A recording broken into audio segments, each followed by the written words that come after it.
This is the Grand Marshal, Mikey Spandex, and you are watching or listening, depends on where you're at, the OTS Podject.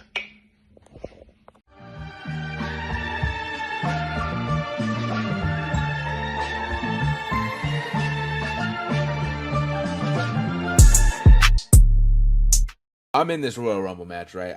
I've been in there since number one. I'm dead, man. I've been in there like 40 minutes at this point. I hear the next countdown going down, and I'm like, in my head, I'm like, I'm still trying to hang on because somebody is like kicking me in the gut while I'm laying and holding on to the bottom rope. So I'm like hanging on, but I'm like, man, who's gonna be entrant number 25? You know what I'm saying? Who's it gonna be? 3, 2, 1, and then.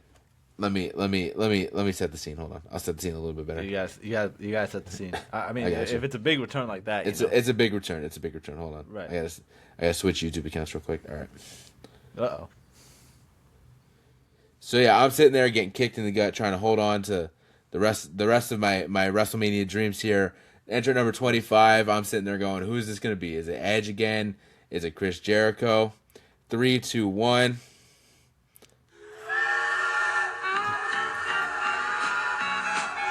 It's Jimmy Wang Yang, and I'm just sitting there going, what is my fucking life? You're thinking that, and then you're just thinking, did I just hear my cousin scream from around the world? And then joy. And then he hits the ring, man. He hits the ring, gets in there. He hits his little whisper in the wind, right? He hits it on me, and somehow this man, his like leg comes and like kicks me, so it kind of pushes me. And it actually eliminates me. I actually get thrown over the.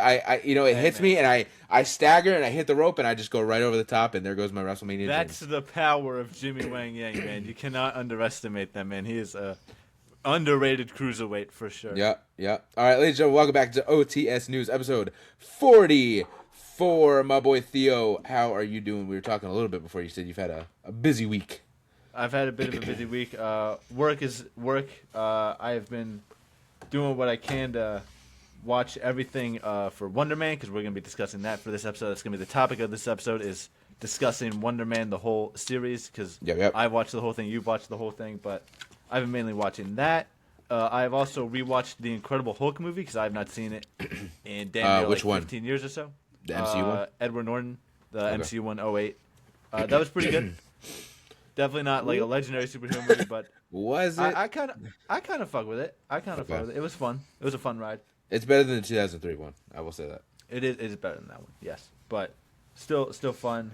That's kind of it. I've been making burgers. I've been making a lot more burgers. That's kind of my safety meal, because I'll just have like frozen burgers, and I'll just grill those up if I don't have anything else set. So that's been a bit fun experimenting around with that. But other than that, I've got a few donuts here. I'm going to be kind of eating those a little bit intermittently, because I'm kind of very hungry. So am I. Yeah. waiting for Mr. Theo to get done with his errands, and I was like, man, should I eat? And then right when I was about to get up, you were like, all right, hey, I'm ready. I'm like, motherfucker. All right, so I am starving. But I will say on the burger end though, that's a good idea. Burgers are good, and but I will say at Walmart they have a ton of. They have their Great Value brand, which is like their Walmart brand stuff. Yeah. They have a ton of sauces that they've come out with. So they have different ones that I've been trying. They have a burger secret sauce, and it is literally just Big Mac sauce. So if you're eating burgers, that's a good sauce you can. I usually run the ketchup mayo route. That's usually my. That's a good one. That's a good one. But the Big Mac sauce is incredible. So. That I highly recommend. There have been times where I've been at home and I've been trying to recreate the Colombian burger with like the chips and like the pineapple sauce and all that. That's pretty good. That's a good one. That's for like special occasions.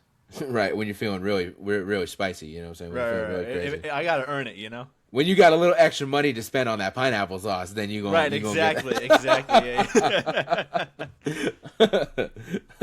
On my end, I've been hanging out. So I was planning on playing Fallout 3 after I played New Vegas, but then I realized I never finished my playthrough of Fallout 4. This is a great story. You're going to love this one. So I was like, all right, you know what? I'm not playing them in any certain order. So I was like, let me go finish Fallout 4, and then I'll go play Fallout 3. But I was also like, I also got to play 76 because I haven't checked out that Burning Springs, or the update they've done. So I'm playing Fallout 4. with mods, obviously, certain mods and stuff to make the game a little easier. So I got to the Institute, right? I did a bunch of side stuff. I did all the DLCs, Nuka World, all that stuff. Did everything. Then I started doing some other quests, doing some railroad stuff, basically just playing the game, right? I spent like 2 or 3 days just going in on this game and doing as many quests as I can and whatnot. I get to the Institute, I do the whole Sean thing, So I'm doing the quest of like, hey, let's try and sneak, let's continue to try and sneak these synths out of the Institute and stuff like that. My save file gets corrupted. My game crashed. No. And my save file gets corrupted because I would assume I just had maybe one too many mods loaded in. So that Fallout 4 is also just a very like glitchy crash. It is. Like, all it is. the time. It is. I've experienced some heavy crashing when playing through. So I'm in that point now where I'm like, man, I really don't want to have to restart the whole game. Right. With everything done. So I'm not sure when I will be beating Fallout 4, but at some point it'll happen, That's but it may take me a little while. Yeah, so I'm probably going to move. I'm going to probably play 76 to do that update, and then I'll probably play Fallout 3. Other than that, yeah, just watch Wonderman, watch the new episode of Fallout. It's getting juicy. It is. We were getting concerned with, kind of where things were going, but we could just talk about it now. It's getting juicy. Yeah. There's some stuff. A lot of people talking about, like, hey, what, everyone was a little concerned. Is this going to mess with the kind of the legacy of New Vegas and the story of New Vegas? And I feel like they kind of are, because when the ghoul gets to the penthouse, which I do want to say, as someone who has very recently played New Vegas, the penthouse is way too clean. It's way too clean. It is way too clean. It's supposed to be very dirty. It's way too clean. But yeah, as they get to the penthouse, it would seem a little robot shell is dead on the ground there, which we know really only happens if you go the Yes Man route. So it would seem maybe the Yes Man route is the official kind of canon ending of New Vegas there. But I think that makes sense. I feel like that's the most popular route people usually go with in New Vegas. Right. But also things are not as they seem, because in that route you kind of get rid of Mr. House and upload Yes Man and da. But in the show we literally see that the ghoul uses some cold fusion and boots up Mr. House again. I don't know if it's a previous save file of Mr. House or if it's the same Mr. House and he never died, or I have no clue. I guess we got to continue to watch. We got probably not this season, but within the coming seasons we'll find out what's going on. So yeah, things are definitely getting very interesting in the Fallout. I'm also kind of realm. Very excited for this whole Lucy and her father storyline with the senator's head being like the mastermind of this whole thing that he's got going on. I'm excited to see where that goes for sure. Definitely interesting. I was happy to see Maximus get some licks in on that death claw. Straight beheads one of them. When he behead that thing, I was like, fuck yeah, that shit was tight. Right. And what's going on with Thaddeus? That's also a very interesting situation. His whole banter that episode with the ghoul of like, hey, this is like the typical ghoul stuff, right? Like this is the whole process. My arm's supposed to fall off. The ghoul is just looking at him like, what the fuck is wrong with this guy? I have seen a lot of discourse over that actually, because the big theory is that he's going to turn into a centaur, which is one of Fallout's nastiest, grossest motherfucker creatures. For those that don't know, it's really just like a human body with tentacles coming out of its mouth, and it just like crawls around like it's like a caterpillar or some shit. It's very gross, very gross. I'm not excited to see that in live action, whether it is Thaddeus or in another season. I'm sure we'll end up seeing one. So that seems to be the running theory. However, it would seem like a lot of fans are saying that's not how centaurs are made. It seems like in the lore, the only way centaurs could actually be made is if you dropped a human and a bunch of different animals into like a vat of FEV at the same time. So people are kind of going against that. What's going on? Because at the same time, Thaddeus did have like an open wound that like dog meat also licked at one point. So I don't know. I feel like they're probably just going to go the centaur route, and they'll either not explain it or they do have a way to explain it. But I have seen people dying very brutal deaths on that hill of there's no way it could be a centaur. Are you guys even fucking Fallout fans? Do you even play the games? So we'll have to there's always any fan base has just its diehard Loris. Right. And we also have that Ron Perlman coming in as a super mutant. That seems like they have a plan going on. So that's very interesting to see where that ends up and where that will lead. So yeah, overall, we were concerned, but it seems like they're getting back on track. So I'm less concerned now. Yeah, that's gonna be good. Yeah. Anything else that I did? I did get a nice little weekly pickup that I will show you that you will enjoy. Me and Wyatt the other day, on Thursday, we were hanging out. We went and hung out, and we went to Trinity, so we went to Chick-fil-A, and we hit up some stores. So we went to Ross, because I'm still looking for some AEW figures. And Wyatt was like, hey, let's go to that GameStop. So I'm like, all right, cool, let's go to the GameStop. I haven't been in GameStop in a while. So we're walking around, and when we walk in, honestly, this may be a crazy thing. I think GameStop is officially really on death's door. I will say that. Yeah. There's the one by the mall near us, not in the mall, but the one by the mall. That one, Wyatt told me is closed. I didn't even know that one closed up. And when we walked into this GameStop, it seemed like the whole damn store was on sale, dog. The whole damn store was on clearance, or buy one, get one free, buy three, get one free, da-da-da-da. So they had a table in the front that was all clearance stuff. So it was already clearance, but then it also had a tag that said, if you're a non-pro member, 50% off of that. If you are a pro member, 75% off of that. So I ended up picking up this Black Series Hera figure, if you guys can see. Cool beans, cool beans. I don't have the whole Ghost crew. At this point, I only need Zeb and Chopper, so I will, at some point, probably get them. So yeah, it was only going to be like $6 without the pro membership. Wyatt told me he had a pro membership, so then it was going to be like $4. So I'm like, okay, cool. I'll use that. Wyatt, it wasn't on clearance, but they had the Marvel Legends Green Goblin helmet, and he was very tempted. It's like $130. He was very, very tempted. It was calling out to him. Right, that's what I said. I was like, he was looking at it, and I was like, coward. Too weak to take it. He was interested in that, and he was asking them if that was on sale, and they were like, yeah, no, buddy. So I'm ringing up, and I use his membership thing, and they're like, hey, Wyatt, do you want to use your if you're a pro member, you get a $5 coupon, a $5 gift card every month.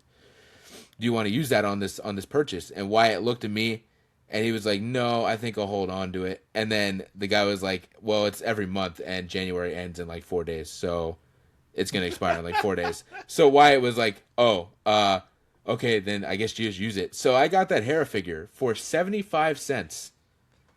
Heyo. So that was an insane score. Shout out Wyatt. Shout out the homie Wyatt. Score. It would have already been a great score for like $4, $6, whatever it is, but 75 cents off of something that's like originally like almost $30. That was a steal. Yes. Yeah. And it's a figure I needed. It's not even just a random figure. It's a figure I really needed because I love Rebel so much. So yeah. Other than that, yeah, just been hanging out, chilling out. So let's dive into our song of the week. Song of the week.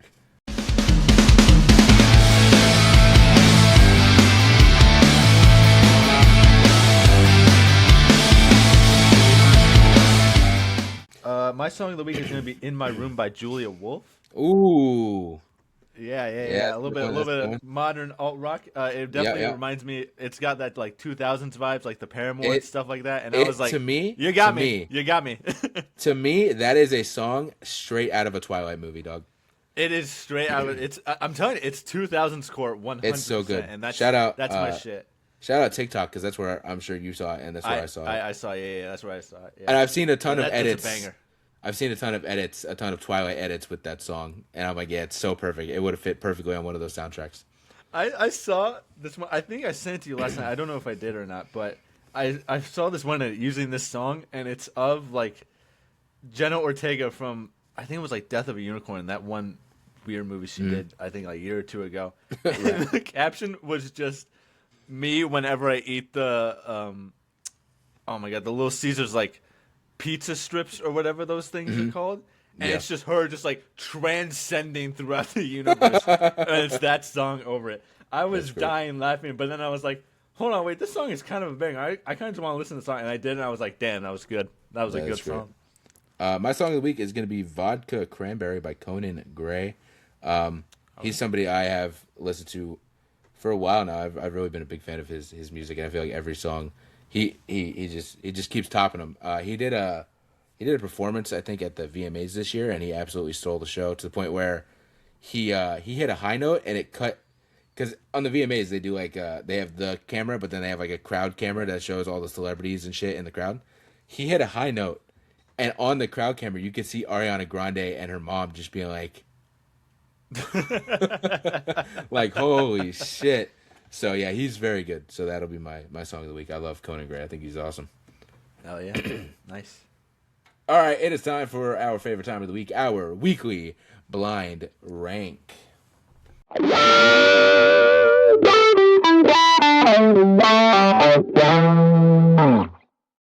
I am gonna have you go first because I have something a little bit different planned. Okay. All right. So my blind rank for you this week, right before I hopped on, we're recording this on Friday, and it is Royal Rumble week. But right before I hopped on, there was a big info dump of 2K26, as well as they revealed the normal cover star of 2K26. So we're gonna obviously talk about that a lot in our news later on. So to keep on theme with that, to celebrate that we're getting a new game, I'm going to have you rank covers of previous WWE video games. Okay. I like it. There are some really good covers. Honestly, some that I would love to even just hang in my room as a poster or something because they are that cool. Right. Or on a t-shirt. I've seen some like t-shirts that have those covers, and I'm like, damn, I need to get those t-shirts. So starting off first, you're going to be getting SVR 07. SVR 07. Hit the Google. I'm gonna look these up just so I can remind myself of what some of these look like because it's been a while. Of course. It has been. It's a good one. That's classic. That's classic. Yeah, that's one I have seen on a t-shirt, and I'm like, man, I think I need that t-shirt. That would be a sick t-shirt for sure. Oh. You know, it's too early in the list, but this is so great. I'm going to put it at 3. I think that's the safe spot where I could put this for right now. Because I just don't know what else is coming. I'm going to look it up just because I want to take a look at it, even though I know what it looks like. It's just so beautiful. It's so well done. I mean, it honestly, it may be the perfect representation of SmackDown versus Raw. You have the blue and the red on each side. The Raw Superstar, SmackDown Superstars, you got Tori Wilson on there, which is rare for the time to have a diva on the cover, which is really cool. Yeah, overall, just a great cover. Great cover, yeah. Yeah.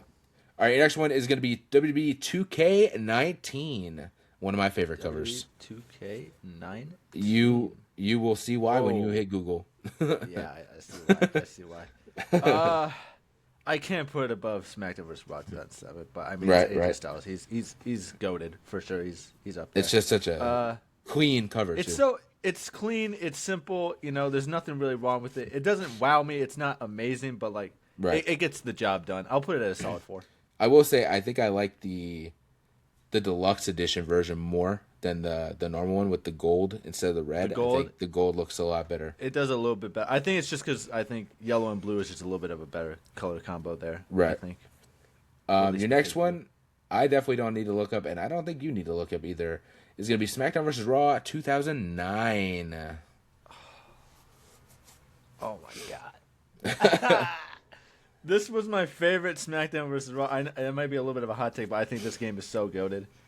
This cover is also incredible. I love this cover. Banger of a cover, ladies and gentlemen. Banger cover, just DX, aura farming the shit out of that cover. Right. I'm put at the 2 spot. Okay. There's nostalgia there for sure, but it's goated. I can't. Hold on. I want to look something up. Hold on. Mm-hmm. Yeah, I didn't have these, but I had something similar. For 08, they would do this every once in a while when a new game would come out. They would come out with exclusive figures. So this one is a 2-pack of DX with T-shirts that say SVR09. I didn't have this one, but I did have the year before they did 08 with Rey. It was a figure of Rey Mysterio. I remember having it. He had a white T-shirt that had the logo on it. So that's really cool. This is a great one. Not a great representation of SmackDown versus Raw, but it is a good representation of what the theme was that year, because that theme was all about tag team wrestling. I remember they redid the tag matches with a lot more tag moves and animations and stuff like that. Definitely had a lot of fun playing as Paul London and Brian Kendrick. That was very exciting for me.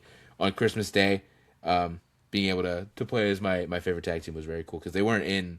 Paul London was in a couple games before that, but they weren't in as a team until then.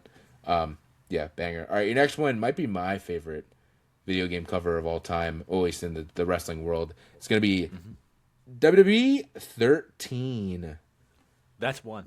Live That's the one. revolution, ladies and gentlemen. That is number one. It is. There it is. It is the most goated wrestling game cover of all time. The commercial where he's in like the vest and he's like talking to like his army and shit. Oh, so good, so good. It not only just is such a clean cover, it represents Punk so well, and not just that, but also just the theme of the game in general. Like everything comes together perfectly with this cover. Right. It's so well done. All right, and your last one is going to be one that I also really enjoyed. It's going to be a more recent one. It's going to be WWE 2K22. WWE 2K22. Ooh. You know what? I'm okay with this at the 5. I'm going to be 100% honest. Okay. All right. It isn't iconic. It's not but iconic.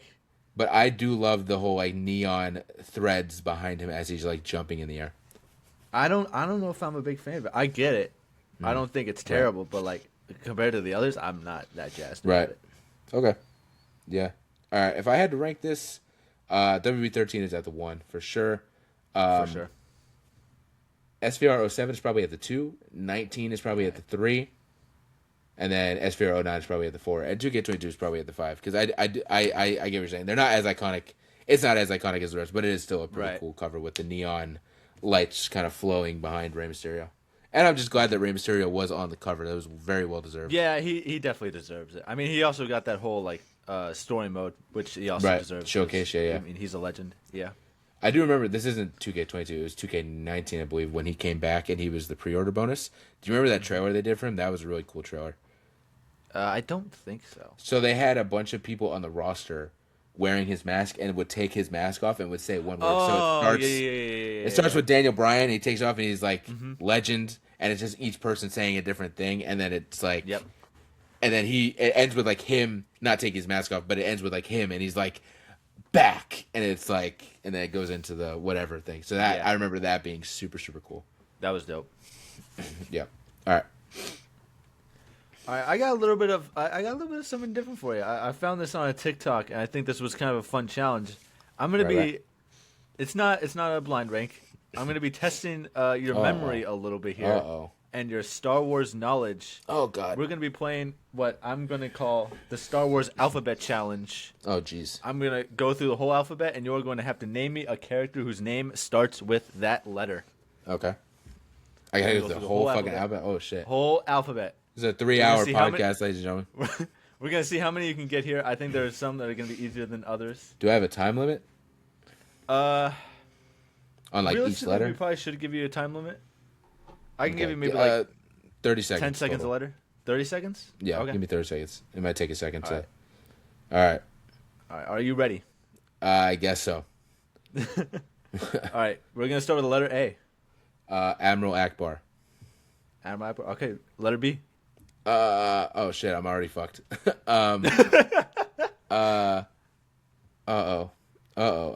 Shit, who starts with B? I might need more than 30 seconds. I got 2 already. I got 2 in my head. Yeah, I'm blanking. Shit. All right, skip. If I can't get it, we'll just go to the go to the next. Skip. Yep. C. C is gonna be Cassian Andor. Okay. D. D is gonna be Dick Down Dickum. Oh shit. It's gonna be shit. I had somebody and now it just slipped. I'm not good on the spot like that, man. I'll just keep blanking. I wish my Star Wars figures were over there so I could just look, but they're behind me, so I can't really see.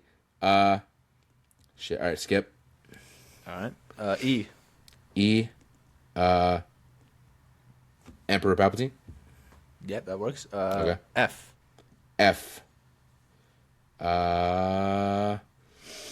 See, I feel like too. I'm blanking on them, and then you'll be like, "Dude, it literally is like Anakin Skywalker." Like it'll be like the most clear path person. I'll be like, "Wow, damn." F. I've got one, but it's not like the most. It's not like an Anakin Skywalker or anything. Right. I'm blanking. All right, skip. G. G. See, I'm just like brain fogged. I'm not even thinking straight right now. I'm completely completely just cooked. G. Did I pass on B? I do believe you did. Yes. Yeah. Well, I don't know why I would do that because Ben Quadraneros is a character that starts with B. So there's B for you. All right. What is it? G. G. Grand Admiral Thrawn. We'll go with that. Okay. Yeah. It's not his name, but Yeah. I'll count it. right. H. Han Solo. I. Ian McDermott. No. Oh no. shit.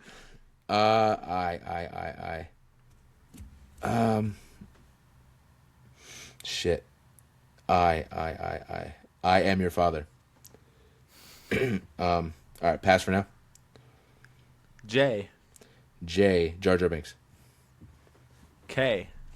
Kylo Ren. L. Lando Calrissian. M. Mon Mothma. Hey, you're getting there now. You're getting Yeah, there now now. I'm locking in. You're N. cooking now. Oh shit. N. Why did Noam Dar just pop in my head? The hell is that? My favorite Star Wars character. Nine up. Okay. O. Ochi of Bestoon from Rise of Skywalker. Very glove shit. What? That I don't know What why that the popped in my head.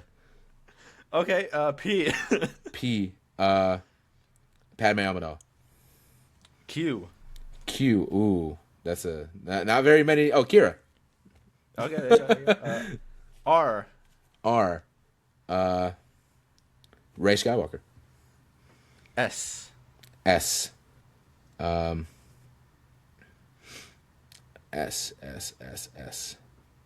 That's a very common name. There's definitely somebody with S. I'm just blanking.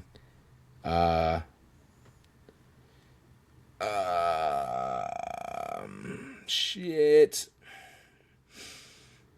S. All right, pass for now. T. Darth Tyrannus, would that count? I mean, does it start?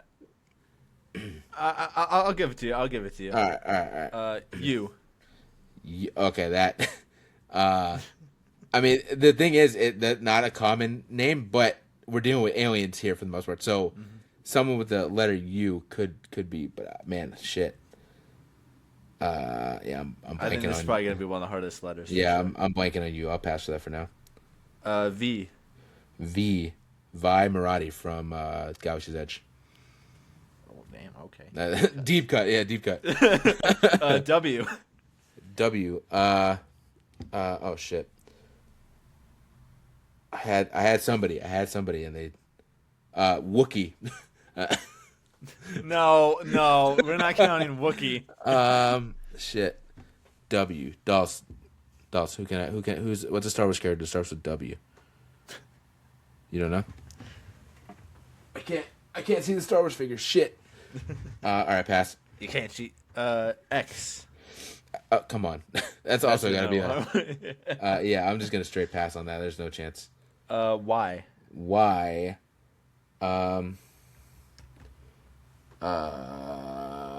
Shit. Why? That's also a hard one, but I definitely I like. There is somebody like I can't put my tongue on it, One but popped in my head. Yeah, I'm blanking on why, but there is somebody I just can't. Dude, figure hold on. No, we cannot get off Y until you get this character. I'm not allowing it. Oh, Yaddle or Yoda. Okay, yeah. One of the green guys. That's not who I was thinking of, but okay, yeah, that works. Right. Z. I feel like isn't there just a character named Z in Star Wars? Shit, there might be. I think there is. It's like a droid. I think it's like a droid. named Z. Yeah. Hold on, let me look it up here. Yeah. Also, I was like, you have to at least get Yarrow Poof. Oh yeah. Why? If we can go back to S as well, technically it's not his actual name, but Starkiller was who just popped in my head. Okay, yeah. I guess the droid from Jedi Survivor's nickname is Z, but ZNA4 is technically right. The High Republic droid. Yeah, right? the High Republic droid. Okay. Another kind of deep cut there. Yeah, I think you got I think like 17 or 18 out of all the Okay. letters there. That's not Right. bad. Yeah. All right. I mean, Right. it's a challenge, so Right. you know. Right. All right. Cool. That's a fun one. Maybe I'll have to flip the script for you next week, Yeah. or do it with Marvel characters or some shit. Yeah. All There right. you go. It is time for our OTS showcase.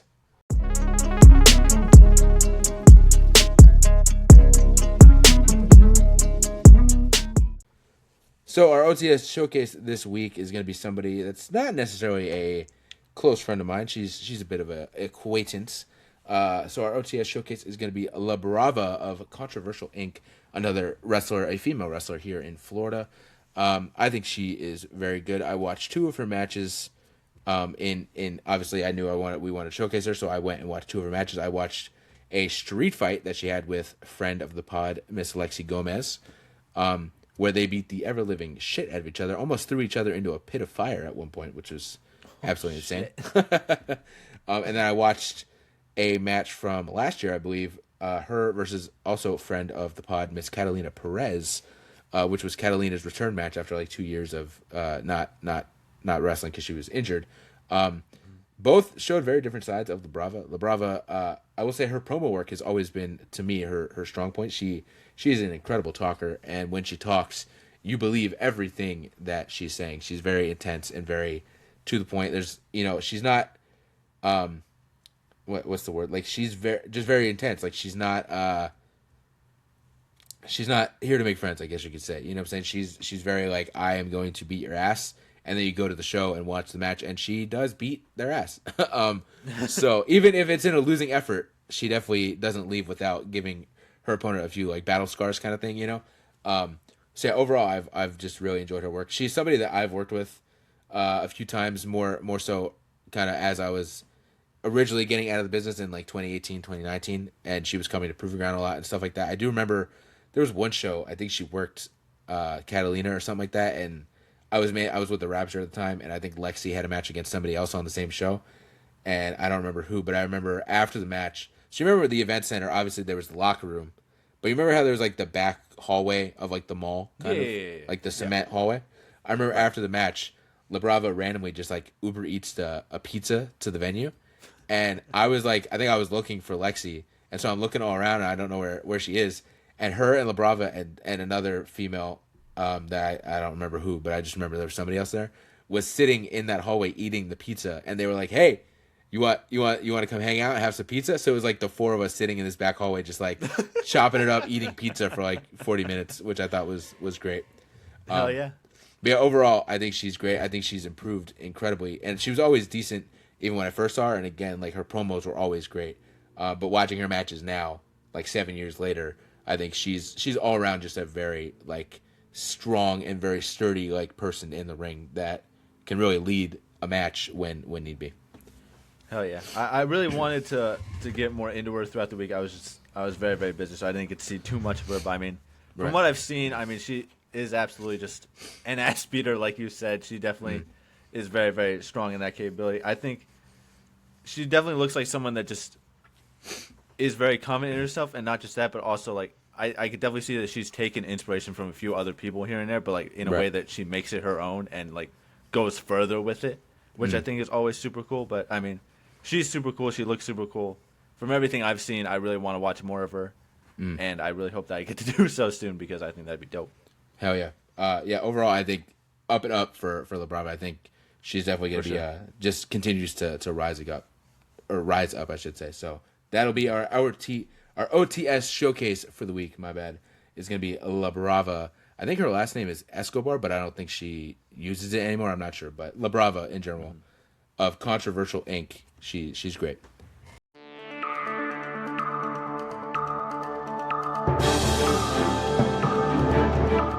Right, it is time for our news this week. We got some news. Not too much news, but what we do have is pretty lengthy. I'm going to go in reverse. We'll end it with what I have listed first. So starting off, we got not our first look at Lobo, because I do know that he was briefly shown in the Supergirl trailer we got a couple months ago. But we do have a more in-depth look at Mr. Lobo himself. So I watched this when it dropped. So I'm a little hazy on exactly what it was, but you literally just watched it, so you can correct me. But I believe it's just a video that was posted on Jason Momoa and James Gunn's social medias of Jason Momoa leaving his trailer that says Lobo on it, and somebody asked him, "Hey man, how you feel about finally being Lobo?" And he literally is like, "Finally," and then gets in his car and leaves. He's and got then it the cuts cigar to in the mouth and everything. right, and then it cuts to a shot of, or a couple of shots of him as Lobo on the bike with the cigar, with the like eye markings and all that stuff. And I thought he looked absolutely incredible. He looks perfect. He looks Yeah. absolutely perfect. Definitely nails the character for sure, 100%. Right. And I know this is something that he's wanted for a while. Even before he was Aquaman, he wanted to be Lobo in the DC universe, which obviously if they come to you and give you any role like Aquaman, you're not going to be like, "No, you're going to take, you're going to take it." Right. Especially because at the time, well, even still, but definitely at the time, Aquaman was such a bigger character than Lobo would be. So yeah, I'm glad he gets to be in there. He looks great. I'm excited to see what he's gonna do. And again, it seems like he really loves the character, so I feel like he's definitely gonna do the character justice in this movie. For sure. All right, we got a trailer for season 2 of Daredevil. This came out of nowhere. I didn't see anybody reporting that this was gonna be dropping soon or anything. They didn't even do the like. You know how normally some trailers they'll do like a thing the day before that'll be like trailer dropping tomorrow. They didn't even do that. Yep. They just cold dropped that bitch. I don't remember what day it was, but I woke up and checked Instagram and it was like Daredevil teaser trailer. I was like, this is fake, and then I kept seeing it. I'm like, oh okay, that's not fake. So yeah, quick little trailer. It's only like a minute and 12 seconds or something like that. Very very fast. But it shows us some important stuff. It seems like Matt and Karen not only are on better terms, they seem like they're on some really good terms. Really better terms. Right. Seems like some real good terms, as they were very intimate and romantic in this trailer. Something happens to Matt as they're like kind of slowly dancing in his apartment. Something happens, and he kind of starts freaking out and stuff like that. We get shots of, weirdly, it's like Punisher, but it's like a Punisher, or not Punisher, Kingpin, my bad. Kingpin. Yep.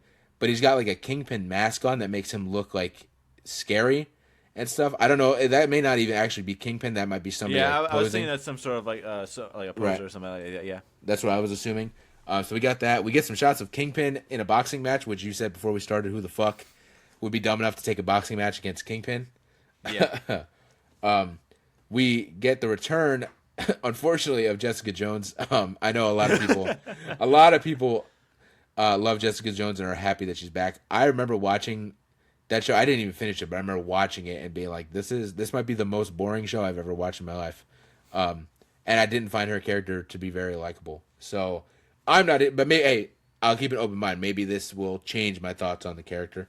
But it is still cool to bring back another character from that Netflix kind of universe into the MCU. No Punisher, not any ounce of Punisher. Obviously we know he's getting his own special, and he's going to be in Spider-Man. So Frank Castle might be a little too tied up during the events of this to show up. But maybe he will. Maybe he'll make a cameo in one of the episodes. We got a quick glimpse of what I would imagine to be a flashback with Foggy as well. Seeing how, spoiler alert, but the man's dead. So it seems like if we're ever going to get him in anything, it's going to have to be a flashback or some like trippy vision that Matt has or something like that. But we're not going to, obviously, I would imagine, not get him in real life kind of situation. Is there anything else that I am missing? There were a few shots of Poindexter, Bullseye. Yes. He was in the trailer. Yep. But I think that was kind of it. Honestly, may be debatably the most insane character in just the whole MCU in general. That man is off his fucking rocker, up there, dog. For sure. He's up there. He is off his rocker. Yeah. And we do see it ends very cryptically with Matt in the costume, just like maniacally, creepily kind of laughing. So we'll have to see what that is in reference to. Why is he doing that? But yeah, overall excited. Obviously, season 1 of Born Again cooked. We really enjoyed season 1, so we're excited to see season 2 when that drops. Mm-hmm. All right, our big piece of news, our last piece of news, and our big piece of news. Like I said earlier in the episode, before we hopped on here, 2K really did a huge info drop on everything for 2K26. So earlier this week, they've been posting teasers and the thing like that, and they also announced the different additions, but not what they entailed. And then earlier today, obviously Royal Rumble's tomorrow. SmackDown is, I think, happening right now. It's about to end actually. But they did their little like kickoff thing earlier this morning here in the U.S. And they kind of revealed the actual cover star, because obviously there's different editions, but there's the standard edition cover star. So CM Punk is the cover star. No surprise. That's what everybody was assuming. And a couple days ago on the 2K website, there was like a header that got changed, and it literally was this photo just in a long version. So everybody was like, okay, well that pretty much confirms that that's probably the standard edition cover. So yeah, they announced that on the little kickoff show. But yeah, all right, let's dive into what all these editions and things whatnot entail. So the pre-order bonus, Mr. Theo. You have no clue what any of this is. I kept you in the dark, so you can be a little surprised. Really on Twitter all that much anymore. Right. I'm going in dark. All right. So the pre-order bonus. I'll let you guess. What do you think the pre-order bonus for 2K26 is this year? Ooh. Last year was the Wyatt 6, I believe, with all the Wyatt 6 and their little my island whatever stuff as well. So what do you think this year's pre-order bonus will be? That's a good question. I don't know. Like, I feel like, weirdly enough, the only person that I can think of that's made like a similar kind of headline waves or stuff like that, or anybody that's kind of been that kind of like, that's popular enough to be a pre-order bonus or anything like that. I feel like it might just be Joe Hendry. That's like my only guess, I feel like. Well, it's a good thing that you believe, because the pre-order bonus of 2K26 is Joe Hendry. Yes. So Dude, that's crazy. It comes with the Joe Hendry. If you pre-order, you get the Joe Hendry pack, which comes with Joe Hendry. Right. The My Faction card. You get a Joe Hendry emote for the island, and you get a Joe Hendry t-shirt for like the island or Creative Superstar, stuff like that. I completely forgot the island was the thing. Yeah. So that is the pre-order bonus for all editions. If you pre-order the game in any version, you will be receiving Joe Hendry, which I think is a really good pre-order bonus. I think a lot of people that'll drive a lot of people to pre-order the game for sure.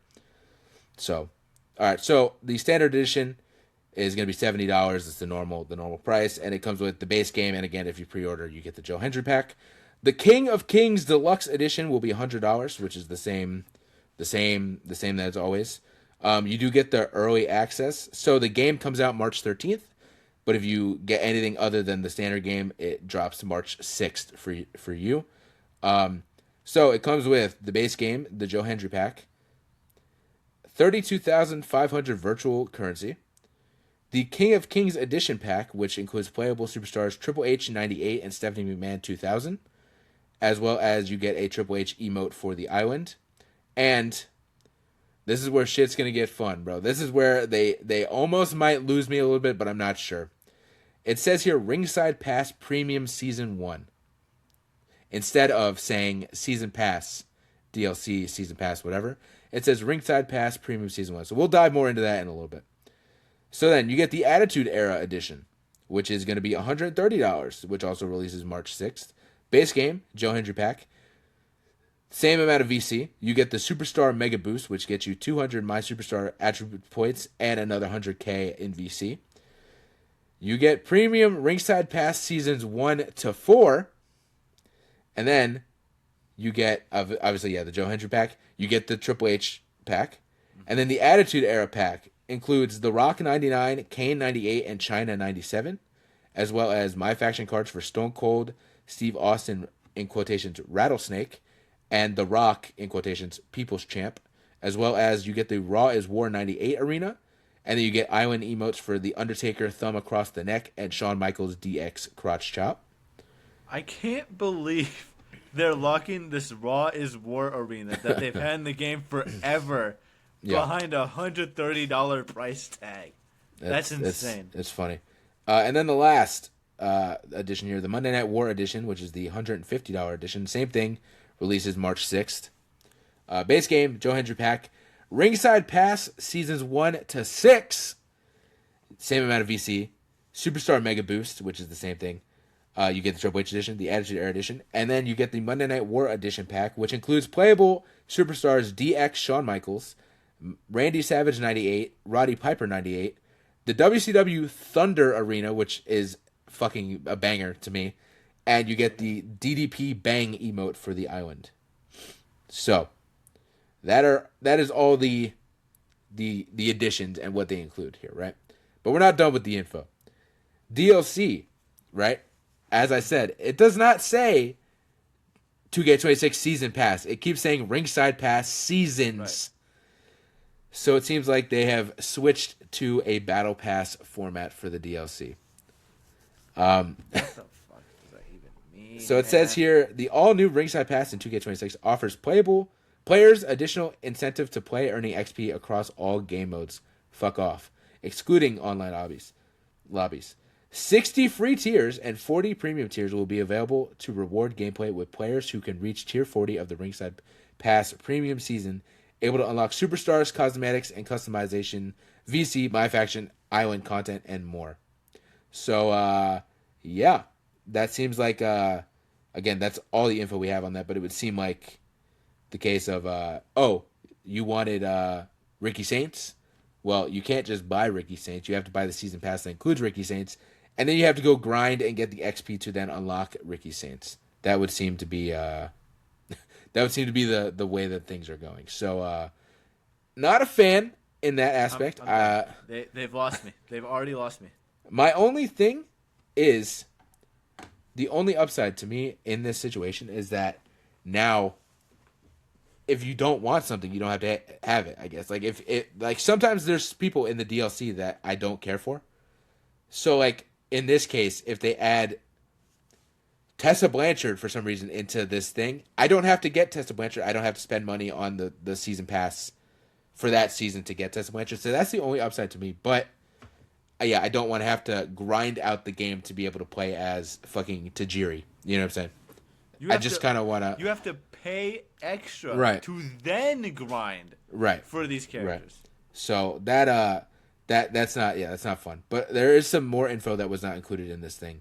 That what's the status has been tweeting about. So I'm not even sure where he actually got all this from, but this kind of breaks down some more stuff. So My Faction will support intergender matches, so that's kind of a fun little thing. My GM has more match types that'll be usable.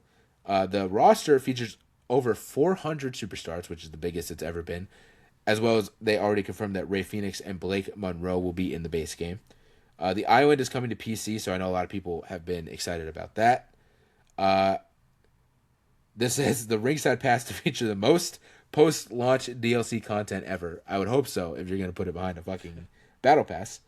And the last two things here are my biggest things. This is where I told you before that they may have gotten me. They may have fucked me up. So, first off, Universe Mode will be getting the draft feature. That will be a thing. As well as a new Universe Creation Wizard. Which, I'm not... It says something like... It adds a watch show mode and has different kind of cutscenes and stuff like that. So, it might be similar to the 2K14 create a story that everybody's wanted. Okay. So, that's one thing that may have got me. But, it seems like the biggest thing, seeing as how they are not... this won't be released on Xbox One and PS4. They've moved on from the last gen. So by doing so, they are now able to add, instead of 100 cause save slots, there will be 200. So there's an extra 100 cause that you can create or download, as well as now the community creation logos goes from 1,000 to 2,000. So now you have an extra 1,000 logo spots that you can deal with. As somebody that deals with cause, I have my own fake universe. I've said it multiple times. That means I get 100 more people I can create and add into my universe, as well as I don't have to deal with... I've dealt with this in this thing and in doing like just downloading like Kenny Omega and shit like that, like all these people. The logo limit is so annoying because it's very easy to hit the logo limit. 1,000 logos seems like a lot, but it's really not, with everybody's face texture and tattoos, and people like to put the little logos on the kick pads and the knee pads and all this stuff. It's very easy to hit that limit, so it's very annoying having to figure out what to delete and stuff like that. So having an extra 1,000 will definitely help out, as well as there's gonna be more like you can do two-toned hair, which was a big thing that people have been requesting for a while, as well as there's like it says new features including deeper tools for the ability to do body and face morphing, so it'll be a lot easier to actually make them look different, because a lot of my cause faces and stuff look very similar. Right. So yeah, that's all the news we got so far. They also did say tomorrow during the Royal Rumble that they will be dropping the actual gameplay trailer, so that'll be interesting. We're gonna have to see what's there. They did show some screenshots And I won't lie, a lot of shit doesn't look too crazy, but there's one I do want to show you because I think you're going to be excited to see it. They also there's some game modes as well that will be added. Inferno matches officially being added. Nice. What the fuck? Hold on, there's something else that just got. So Inferno match has been added. I Quit match has been added. Thumbtacks I know will be a playable weapon, which I'm excited for. That's gonna be fun. That's cool. Yeah, hold on. Because they dropped something, I didn't see this. So they dropped a few screenshots, right? So here's the first one, CM Punk. I do like the gear. If you could see, fucking ring light. And he's got his little, like, bomber jacket. Here's Seth Rollins in the purple gear, which I like, sorry. This one I just saw for the first time. I have no fucking clue what I'm looking at. Maybe this has to do with the island, but I genuinely do not know what I'm looking at. It's Dom and Penta, and I think Rey Mysterio behind them, walking on like a beam in like what looks like some like Spanish kind of like junkyard with a wrestling ring over to the side. I have no clue. Is this for the island? Is this for the creative story, the story thing? I have no clue, but that's very interesting. This is the one I want to show you because I think this will be very exciting to you. An updated Naomi. Ooh, hell The yeah. face looks great. The face looks great. The gear looks great. Overall, I think they did a great job with her model. There was a few more screenshots that I know. Oh, yeah, okay, here's one more of CM Punk in his entrance where he's kind of just like got his hands up in the crowd. Mm-hmm. Here's Liv Morgan in her red gear. I forgot. Sorry, my screen's all fucked up. You can imagine what her face looks like. But it's her in her red gear. And then this one is the bigger one here, confirming the Inferno match's return as Kane waits for the Undertaker to get up with the fire blazing on the sides. The dumpster match I think also got confirmed to be added. So yeah, I think that's everything so far. Again, we'll have to see as well with and CM Punk is officially the showcase mode. That as well has been confirmed. But yeah, we'll have to see with the gameplay trailer. I always enjoy the gameplay trailer because to me it's never really about the gameplay because I know the gameplay is pretty much going to be the same. It's about to see what everybody looks like, the current superstars, and to see which new superstars are being added, what legends, you know what I'm saying? Because they always kind of sprinkle in some NXT people or some legends, so it's intriguing to see some new arenas or championships or people and stuff like that. So yeah, I'll be very intrigued tomorrow when we're watching the Rumble to see what we can point out. But yeah. All right, go ahead. There's a lot for you to take in there, but I'm good. yeah, I'm good. They've lost me. I'm done. Yeah.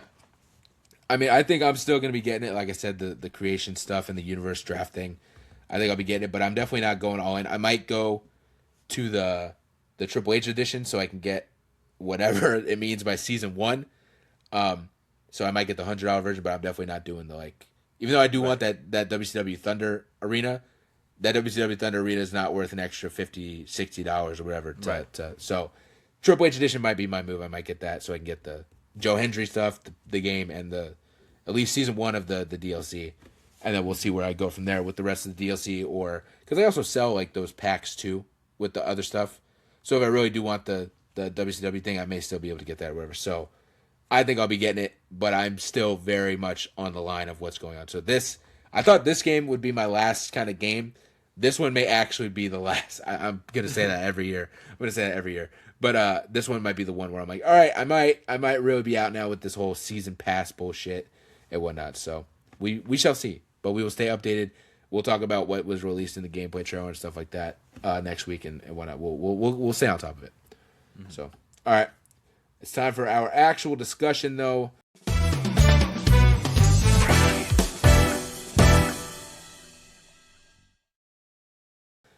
Wonderman has dropped on Disney Plus. We have both seen every episode. Again, you may have seen it more recently because I think you said you watched all of it literally yesterday or something like that. Yep. Yeah. So I might be a little hazy, but overall, I actually really enjoyed the show. I thought it was a very fun show. Very different from what Marvel normally does. This did not feel like a superhero show really at all, except for the few times that we see him kind of use his powers and whatnot. It honestly felt to me, and this is definitely how it's supposed to feel. It felt like a show I would watch on HBO. It felt like just a normal drama about a guy like okay, they have the fucking like what I'm thinking off the top of my head, even though The Idol was crazy. The Idol, which was a show about a girl who's a singer and she's trapped in this crazy world of sex and drugs and money and all this shit.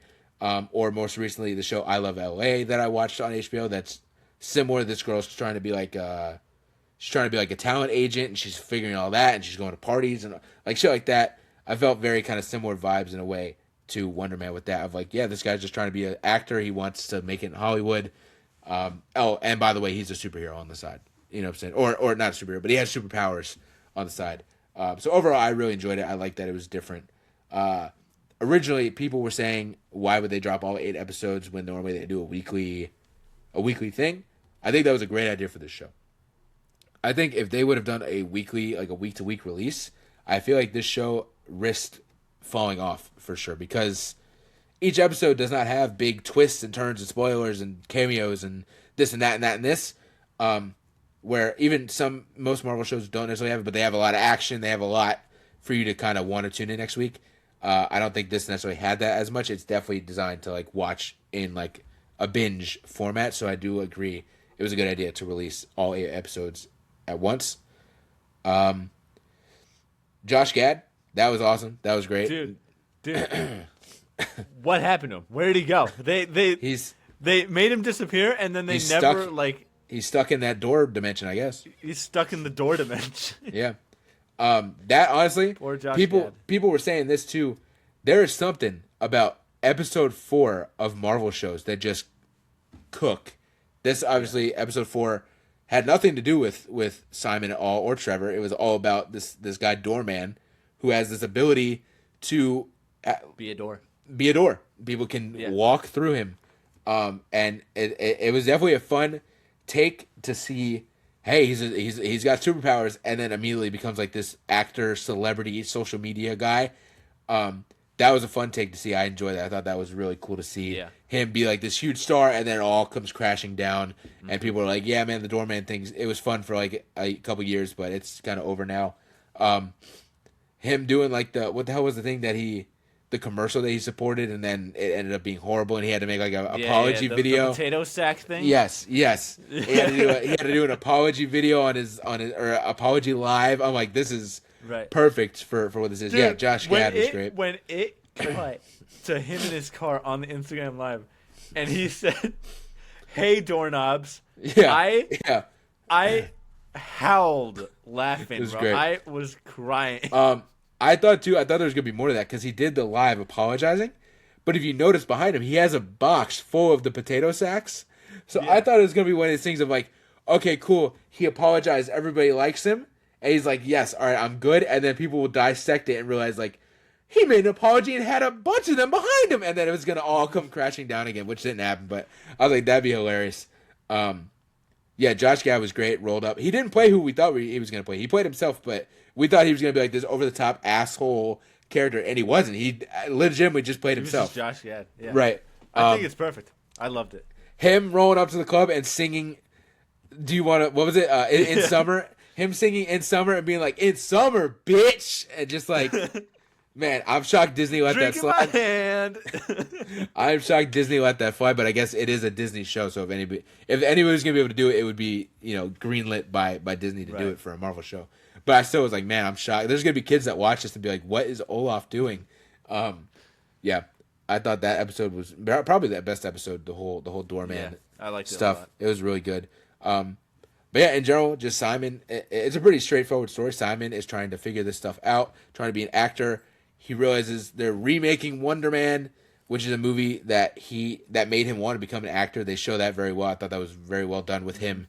The flashbacks of him and his dad going to the theater, skipping school to go to the theater and watch this. And yeah, he's sitting there and he's just in amazement, and you can tell this is what made him want to be an actor. So he needed this role. I thought it was great when he rolled up to his agent's office and said he needed an audition, and she was like, no, and left. And he deadass just went in and like emailed them and then was on the phone speeding through the streets of LA trying to get there, trying to also, maneuver his way into getting an audition and stuff. I was like, that is great. That's awesome. And then he beats up with Trevor Slattery, who also is going out for Wonderman, which honestly, very big difference in types of people here. You know what I'm saying? You got a younger person of color going out for the role and an older British actor who is low-key a terrorist who's also going out for this role. Yeah, so I thought it was great. And their relationship, man, was my favorite part of the show. I thought they were such a dynamic duo. I can't wait to see them again. But then you also realize it was all a work. It was all set up because the DODC, which is like, honestly, they're like the damn big bads of Marvel. They're the new Thanos, is really, because they just show up in like everything and are just, it's the same guy too, just being like, so all superheroes need to be put in check. Originally, I think the first time showed up is in No Way Home, but they've shown up in in Miss Marvel. They showed up in another She-Hulk. They show up in She-Hulk as well, and now showing up in Wonderman as well. So yeah, I'm like, they're like the damn real big bats here because they just keep popping up and they're trying to get rid of everybody. But yeah, we realized it was all this big plan that this guy from the DODC came up with to blackmail Trevor and basically say, you either do this or you go back to prison for being a fake terrorist, which still, I was like, I don't know how this holds up when in reality he clearly didn't. I don't know. I was like, legally, there's some loopholes, but I guess if you work in the government, I guess you can get around some certain things. Maybe you can do what you want. Right. So yeah, they tell him you either do this or you're going back to prison to serve the rest of the time that you didn't serve. So he does. He gets close to Simon, which was very heartbreaking. The scene where it gets, revealed and they're in the trailer and stuff. Very heartbreaking because Trevor. It's the normal trope of, I got to do this because I was dared to do this or demanded to do this, right, but I actually fell in love with the person or became friends with the person, and now it's revealed and now they're heartbroken. But I'm heartbroken because they're my friend or they're my lover or whatever. So it's a normal trope, but it always gets you every time. You're like, damn, I know how this is gonna end, but I still love these characters, which I do. I think those two characters, are so good, so fun. Simon, some of those episodes, man, he had me howling when he goes to the self-tape studio and the lady comes in and is like, no, I'm the one that has to read the lines off camera, but has no clue what she's doing. But at the same time, she goes to record again and she's like, pick up the pace, and you just see Simon just go, just like quickly side eye her, like, is this bitch for real? Right. So good. So good. Yahya Abdul Madeen or something like that. I'm not sure his full name. He's got a very wild kind of name there. He was great. He stole the show. I thought he was awesome. The scene where they go to Von Kovac's house and they're doing this giant workshop was ridiculous, and he just does this monologue from like Pretty Woman, and right, Von Kovac's just like, dude, what are you doing? And Trevor's also like, dude, you're fucking blowing it, man. Like, get out of your head and just do it. Which then they both end up getting the parts of Wonderman and his sidekick, Barnaby, the sidekick. But yeah, then it all comes crashing down because this big New York Times reporter is coming, and she's like a character assassin. That's like her whole thing is she seems sweet, but then she writes all this heinous shit about you. The stuff with this family was also very interesting, and like the whole like his brother is just kind of a fucking asshole to him and shit like that. And then the reporter, he calls his mom, and the mom's like, yeah, me and your brother both talked to the reporter, and Simon's just like, fuck. But then you end up finding out that they obviously the mom didn't say anything bad, but also the brother ended up not saying anything bad, which is great. But yeah, bro, overall, I thought this was a great show. Very bingeable, very fun to watch. It ends with Trevor going back to prison. He's in prison. But Mr. Wonderman comes through and breaks him out, and they blast off into the sky. We don't know, do they go to space? Do they just fly away? Because it does just cut to that. There is no post-credit scene, at least from what I know. There was no Wonderman will return in anything like that. This was directed, or the first episode was directed, but I think overall was produced by Daniel Destin Cretton, who did Shang-Chi and is now doing Spider-Man Brand New Day. Trevor's whole thing, too, to get him caught was that he uses the 10 rings again and says, the studio blew up and that was me and the 10 rings and da-da-da-da.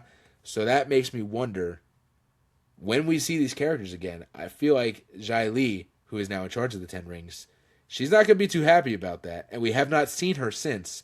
So if we get a Wonder Man Season 2 or maybe in a Shang-Chi 2 and Wonder Man rolls up, I'm very intrigued to see how her and the rest of the 10 rings kind of deal with this Trevor Slattery guy. I think that'll be very interesting to see.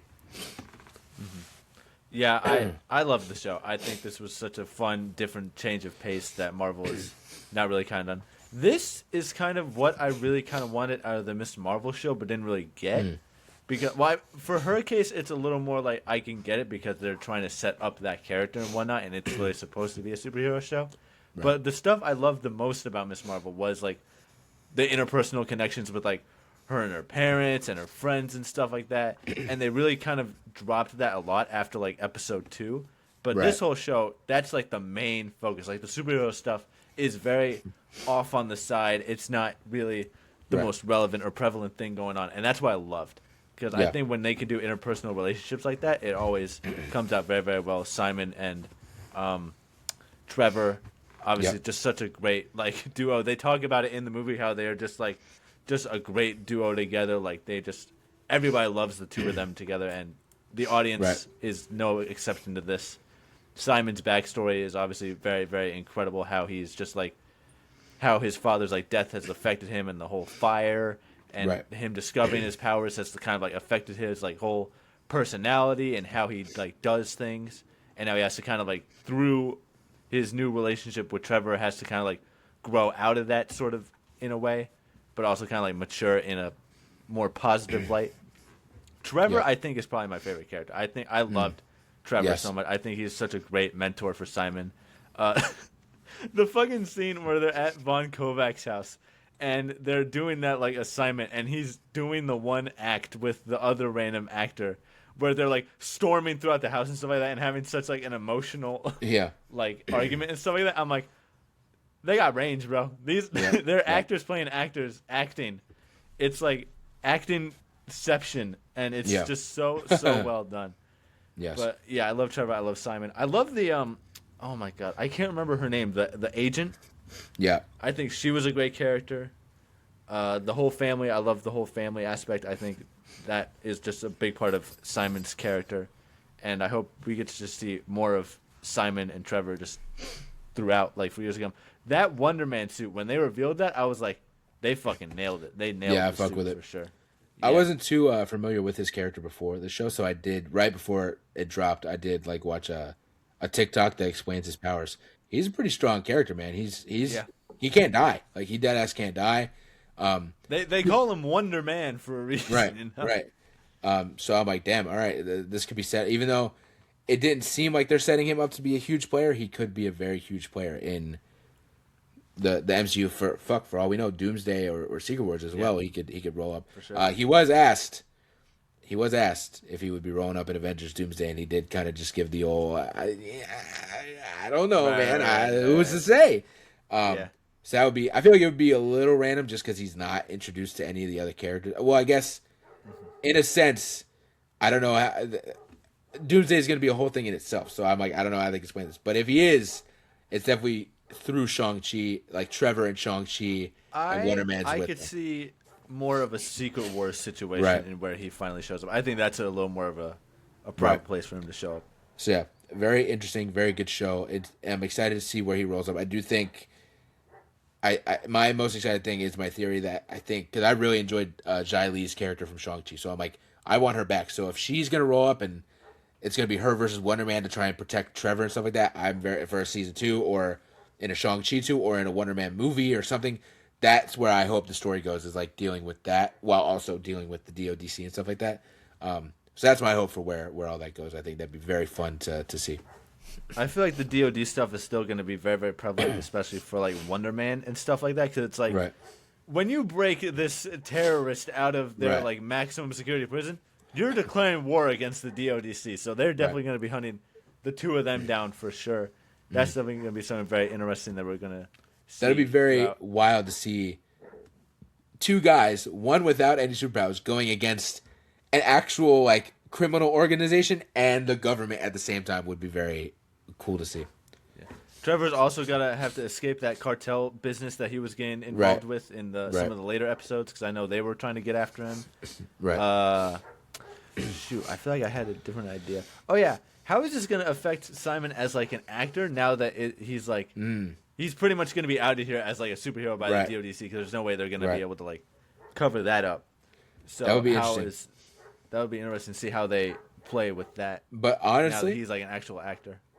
As it would probably be in the real world, I feel like it wouldn't damage him. I feel like the thing is, right? My thoughts on it, right? And how I see the world and where people, Jared Leto is out here with a Colt and talking to 12-year-old girls, and he's still He's still in Tron Ares and shit. And obviously Simon isn't doing that, right? But obviously they're gonna try and villainize him as of course stuff like that. So I feel like it'll be a thing of like, as an actor, he's not getting booked, but then he's gonna be like almost like a social media star going around saving people and stuff like that, to the point where the world is gonna be like, no, get rid of the doorman stipulation thing. We need this guy to be in movies, and it's just gonna be another thing of like he'll finally be like this huge star, because the government, especially the DODC, is definitely gonna be like, do not book this man in anything. Right. But I think the world, the fans are gonna be like, no, we need him. And in the universe, the movie producers are gonna be like, we can't not use this guy. He's like the biggest celebrity in the world right now. Yeah. So we gotta put him in all the Wonderman sequels and all that shit. He's the star of this huge superhero movie directed by this great director who now has actually turned out to be a superhero. It's like, you're gonna want to use that guy. Right. So I feel like it would be a case of that where like they're trying to blackball him from like the industry, but at a point it does work, but then at some point the fans and shit will be like, no, like we need this guy to be everywhere, and I think he'll do that, and then that'll be also an interesting story in a season 2, a season 3, a movie of him now trying to juggle. Okay, now I'm this huge movie guy. I'm doing movies and I'm doing commercials and I'm doing TikToks and all this stuff. But I also still need to be a superhero. I still need to save people and help people, and maybe he's a part of the Avengers and he still has Avengers duties and all that shit. That'll be very interesting to see his character like balance those two as well. I think it's definitely going to be a little more interesting, especially in that Avengers aspect, because it's like, will they bring this guy on knowing that the government is actively hunting him down for breaking a terrorist out of prison? You know, it's going to be that kind of sort of stipulation.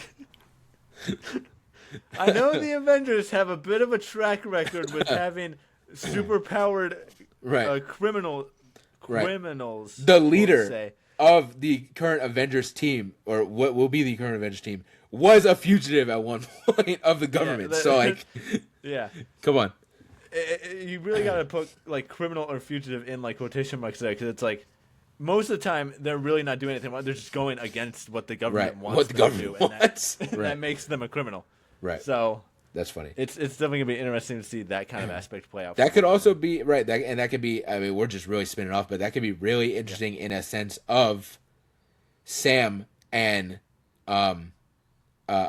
fucking Red Hulk, fucking Harrison Ford.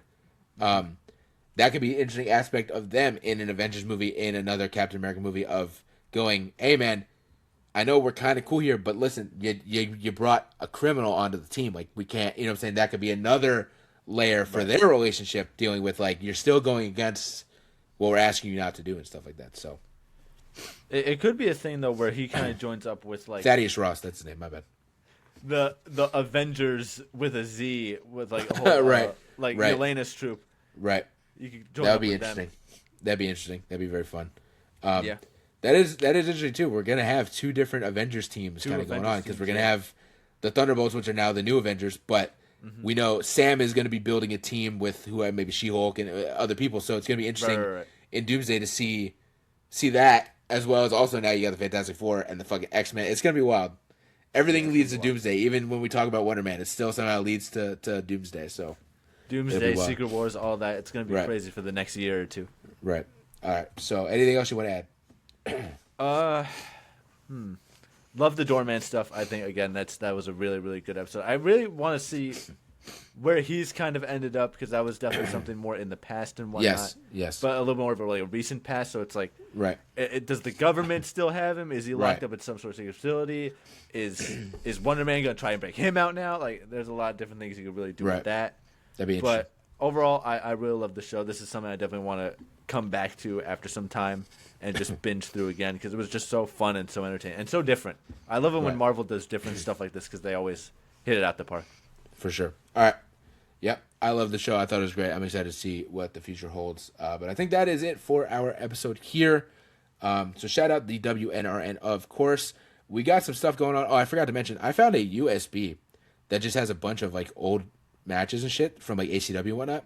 So I've been slowly uploading it to the OTS Project YouTube channel to get it out there and get more content on the channel, but also to try and gather some more subscribers to then come to the podcast, of course. So if you want to watch some wrestling from like 2015 stuff, that stuff's also on the channel, as well as Royal Rumble is tomorrow as we're uploading this, and we are literally going to end this and then hit start again and do our Royal Rumble predictions.